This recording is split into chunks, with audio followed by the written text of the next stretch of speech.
காப்பாத்த வந்து என் குல தெய்வமே என்னை காப்பாத்திட்டப்பா. இப்போ என் உயிர் போகும் பயத்துல இருந்தேன். நான் தப்பிச்சிட்டேன். நான் மட்டும் இல்ல, நம்ம எல்லாருமே தப்பிச்சிட்டோம். மணிமுத்து உடம்புல வந்து சாமி ஆடுதுன்னா என்ன அர்த்தம்? தங்கமேல என்ன முழிக்கிற என்ன அர்த்தம்? கதிரவன் அண்ணன் சாமி தான் அர்த்தம். சும்மா இருடா. மணி, நீ என்ன பண்ணன்னு உனக்கு தெரியுமா? என்ன பண்ணா? என்ன மணிமுத்து? நீங்க யாரும் கோச்சுக்கலன்னா நான் ஒரு உண்மையை சொல்ல. அதெல்லாம் கோச்சுக்க மாட்டேன், நீ பயப்படாம சொல்லு. சொல்லு மணிமுத்து.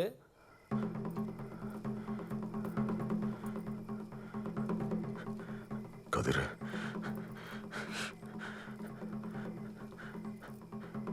இவங்களுக்கு உண்மை மட்டும் தெரிஞ்சிச்சுன்னா என்ன கொன்னே போட்டுருவாங்கடா.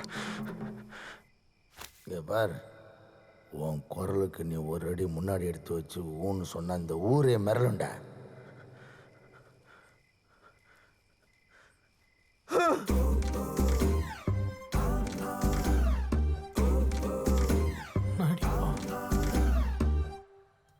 என்னையா சொல்ற? யோ, 2 ஊருக்காரங்க சத்தியெல்லாம் கேட்டா அதுவும் நடிப்பா. லைஃப் டைம் செட்டில்மெண்ட்லாம் சொன்னா அதுவும் நடிப்பா. யோ, வாயை தெரிஞ்சு எல்லாம் பேசியா? அதை மட்டும் நல்லா பேசுற.